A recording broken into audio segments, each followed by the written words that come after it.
நாம யூடியூப்ல கொடுத்த எல்லா கொஸ்டின்ஸுமே வந்திருந்தது. மேக்ஸ்ல வந்து 2 மார்க் 3 மார்க் 5 மார்க் எல்லாமே வந்தது. அதே மாதிரி பிசிக்ஸ்ல நான் 5 மார்க் கொடுத்த கொஸ்டின்ஸ் எல்லாமே வந்தது. கெமிஸ்ட்ரியில 3 கொஸ்டின் வரும்னு சொன்னா அதே மாதிரி 3 கொஸ்டின் வந்திருந்தது. கம்ப்யூட்டர் சயின்ஸ்லயும் அந்த மாதிரி கொஸ்டின்ஸ் வந்திருந்தது. சோ இதெல்லாம் நினைச்சு ரொம்ப சந்தோஷமா இருக்கு. அடுத்தது நம்ம பேச போற விஷயம் என்ன அப்படின்னு பாத்தீங்கன்னா மெடிக்கல் அண்ட் இன்ஜினியரிங் அட்மிஷன் பத்தி தான். சரிங்களா? மெடிக்கல் வந்து பாத்தீங்கன்னா நீங்க நீட் எக்ஸாம்க்கு நல்லா ப்ரிப்பேர் பண்ணுங்க. சோ அது வந்து 12th மார்க்குக்கும் நீட் மார்க்குக்கும் சம்பந்தம் கிடையாது. நீங்க நீட்ல என்ன மார்க் எடுக்கிறீங்களோ அதை வச்சு நீங்க அட்மிஷன் வாங்கிடலாம். சரிங்களா? அதே இன்ஜினியரிங் பொறுத்த வரைக்கும் நீங்க ஐஐடி எல்லாம் போகணும் அப்படின்னா ஜேஇ எக்ஸாம்க்கு ப்ரிப்பேர் பண்ணுங்க. சரிங்களா? இது தவிர்த்து நீங்க +2ல எடுத்த மார்க்கை வச்சு நீங்க இன்ஜினியரிங் காலேஜ்ல போய் ஜாயின் பண்ணலாம். சரிங்களா? இங்க ஃபர்ஸ்ட் எப்படி உங்களுடைய மார்க்குக்கு இன்ஜினியரிங் காலேஜ்ல அட்மிஷன் கொடுக்க போறாங்க அப்படின்றத தெரிஞ்சுக்கோங்க. சரியா? ஃபார் எக்ஸாம்பிள் நீங்க மேக்ஸ்ல 100க்கு 100 மார்க் எடுக்கிறீங்கன்னு வச்சுக்கோங்களேன்.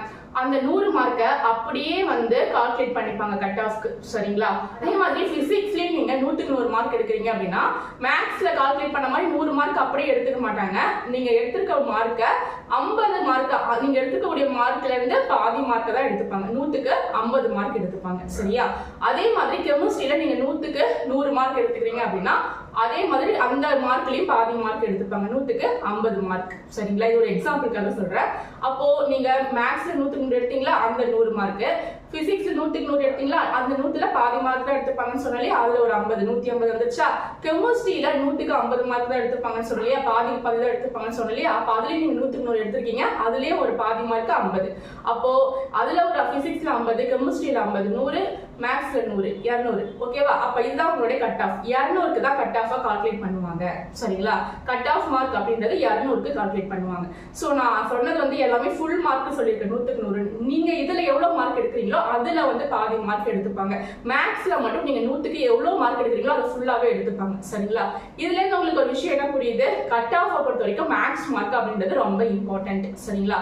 சோ அப்போ இந்த வருஷம் எல்லாருமே சொல்லக்கூடிய விஷயம் என்னன்னா மேக்ஸ் வந்து ரொம்ப ரொம்ப ரொம்ப ரொம்ப ஈஸியா வந்துச்சு அப்படின்றது தான். சோ அதனால நம்ம எக்ஸ்பெக்ட் பண்ணக்கூடியது என்ன அப்படின்னு பாத்தீங்கன்னா இந்த வருஷம் கட் ஆஃப் அதிகரிக்கும்.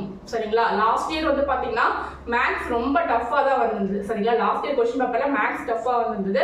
ஆனா இந்த வருஷம் மேக்ஸ் வந்து ரொம்ப ரொம்ப ரொம்ப ஈஸியா இருந்தது. 2 மார்க் 3 மார்க் 5 மார்க் எல்லாமே வந்து எக்ஸ்பெக்ட் பண்ணக்கூடிய क्वेश्चंस தான் கேட்டிருந்தாங்க.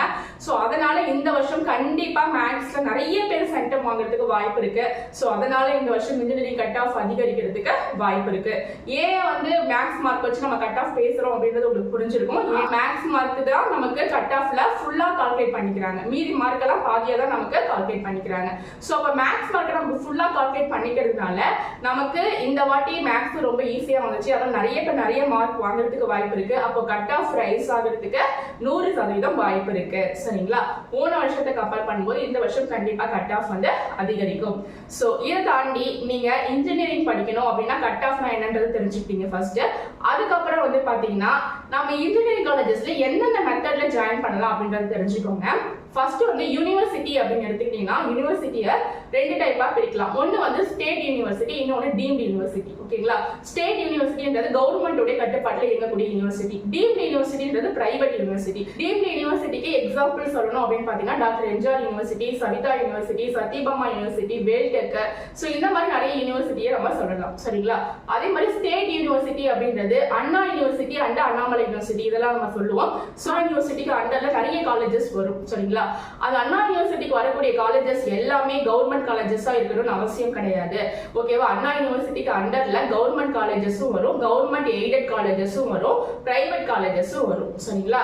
அப்போ கவர்மெண்ட் எய்டட் பிரைவேட் காலேஜஸ் இது மூணுமே அண்ணா யூனிவர்சிட்டிக்கு அண்டர்ல வர்றதுனால, அதாவது அண்ணா யூனிவர்சிட்டி கீழே வர்றதுனால அண்ணா யூனிவர்சிட்டியே வந்து பாத்தீங்கன்னா உங்களுக்கு TNEA அதாவது தமிழ்நாடு இன்ஜினியரிங் அட்மிஷன் கவுன்சிலிங் அப்படின்றத கண்டக்ட் பண்ணுவாங்க. சரிங்களா? இந்த கவுன்சிலிங் எப்ப நடக்கும்னு பாத்தீங்கன்னா உங்களுக்கு ஆகஸ்ட் மந்த்ல நடக்கும். சரிங்களா? சோ இந்த கவுன்சிலிங்க்கு நீங்க வந்து எப்படி அப்ளை பண்றது, எப்படி வந்து சாய்ஸ் ஃபில்லிங் பண்றது எல்லாமே A to Z நான் இதுக்கப்புறம் வீடியோஸ்லாம் அப்லோட் பண்றேன். சரிங்களா? லாஸ்ட் இயர் நான் அப்லோட் பண்ண வீடியோஸ்லாம் இருக்கு. அதோட லிங்க்குமே நான் உங்களுக்கு கொடுக்குறேன். இந்த காலேஜஸ்க்கு தேவையான சீட் எல்லாம் ஃபில் பண்றாங்க. அதுக்கு ஃபர்ஸ்ட் வந்து நீங்க அப்ளிகேஷன் போடணும், ஆன்லைன்ல அப்ளிகேஷன் போடணும். அதுக்கப்புறம் அப்ளிகேஷன் போட்டு கொஞ்ச நாளைக்கு அப்புறம் சாய்ஸ் ஃபில்லிங் பண்ணணும். சரிங்களா? சாய்ஸ் ஃபில்லிங் பண்ணிட்டு அதுக்கப்புறம் வந்து எந்த காலேஜஸ் உங்களுக்கு வந்திருக்குன்றத பார்த்து அதுக்கப்புறம் அக்செப்ட் அண்ட் ஜாயின் கொடுக்கணும். அதில் ஜஸ்ட் ஜாயின் பண்ணணும். இது மாதிரி நிறைய வந்து ப்ரொசீஜர்ஸ் இருக்கு. இது எல்லாமே உங்களுக்கு நான் A to Z சொல்றேன். சரிங்களா?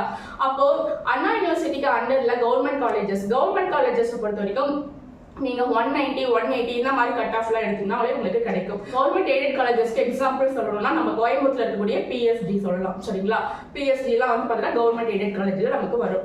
சோ இந்த மாதிரி காலேஜஸ்ல நீங்க 190 இந்த மாதிரி கட் ஆஃப் எடுத்தீங்கன்னா உங்களுக்கு சீக்கிரமா கிடைச்சிடும். அது பிரைவேட் காலேஜஸ்லயும் பாத்தீங்கன்னா அட்டானமஸ் அஃபிலியேட்டட்னு சொல்லிட்டு இருக்கு. அட்டானமஸ்னா என்ன அப்படின்னு பாத்தீங்கன்னா அந்த காலேஜே வந்து பாத்தீங்கன்னா ஒரு காலேஜ் வந்து 10 வருஷத்துக்கு மேல இருக்கிறதா அந்த காலேஜுக்கு அட்டானமஸ் அப்படின்ற ஒரு அந்தஸ்தை கொடுப்பாங்க.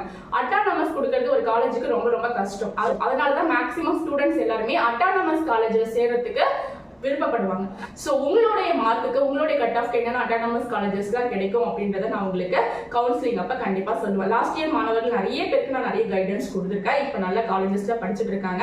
7.5 ரிசர்வேஷன்னா என்ன கவர்மெண்ட் ஸ்கூல் பிள்ளைங்களுக்கு அப்படின்றது நான் தனியா ஒரு வீடியோல சொல்றேன். சரிங்களா, இது தவிர்த்து வந்து பாத்தீங்கன்னா அட்டானமஸ் காலேஜ் அப்படின்னா என்னன்னு பாத்தீங்கன்னா அட்டானமஸ் காலேஜை பொறுத்த வரைக்கும் அந்த காலேஜே வந்து பாத்தீங்கன்னா ஸ்டூடெண்ட்ஸ்க்கு தேவையான அந்த சிலபஸ் கொஸ்டின் பேப்பர் இது எல்லாமே எக்ஸாம்க்கு தேவையான எல்லாத்தையும் அவங்களே ப்ரிப்பேர் பண்ணிட்டு அவங்களே பேப்பர் வேல்யூஷனும் பண்ணிடுவாங்க. சரிங்களா, அஃபிலியேட்டட் காலேஜஸ் பொறுத்த வரைக்கும் உங்களுக்கு அண்ணா யூனிவர்சிட்டி தான் உங்களுக்கு எல்லாமே வந்து ரெடி பண்ணி தருவாங்க. உங்களுக்கு சிலபஸும் அந்த எக்ஸாம் எப்போ வைக்கிறது எல்லாமே வந்து பாத்தீங்கன்னா அஃபிலியேட்டட் காலேஜஸ் பொறுத்த வரைக்கும் உங்களுக்கு அண்ணா யூனிவர்சிட்டி தான் உங்களுக்கு ரெடி பண்ணி தருவாங்க. அப்போ நீங்க எழுதக்கூடிய எக்ஸாம் பேப்பர் கூட உங்களுக்கு உங்களுடைய காலேஜ்ல வேல்யூஷன் பண்ண மாட்டாங்க, யூனிவர்சிட்டியில தான் வேல்யூஷன் பண்ணுவாங்க. சரிங்களா, சோ இதுதான் பாத்தீங்கன்னா அட்டானமஸ்க்கும் அஃபிலியேட்டட்க்கும் இருக்கக்கூடிய டிஃபரெண்ட். சரிங்களா, சோ இப்போ என்னென்ன அட்டானமஸ் காலேஜ் இருக்கு, என்னென்ன அஃபிலியேட்டட் காலேஜஸ் இருக்கு, அண்ட் வந்து டாப் 10 கவர்மெண்ட் காலேஜஸ் என்னென்ன, அண்ட் டீம்டு யூனிவர்சிட்டி பெஸ்டா, இது எல்லாமே நம்ம அடுத்த வீடியோல பார்ப்போம். சோ உங்களுக்கு இன்ஜினியரிங் அட்மிஷன் வேணும் அப்படின்னா ஸ்கிரீன்ல கொடுத்திருக்க நம்பரை கான்டாக்ட் பண்ணி நம்மளோட வாட்ஸ்அப் குரூப்ல ஜாயின் பண்ணிக்கோங்க. நான் கண்டிப்பா உங்களுக்கு ஹெல்ப் பண்றேன். சரிங்களா,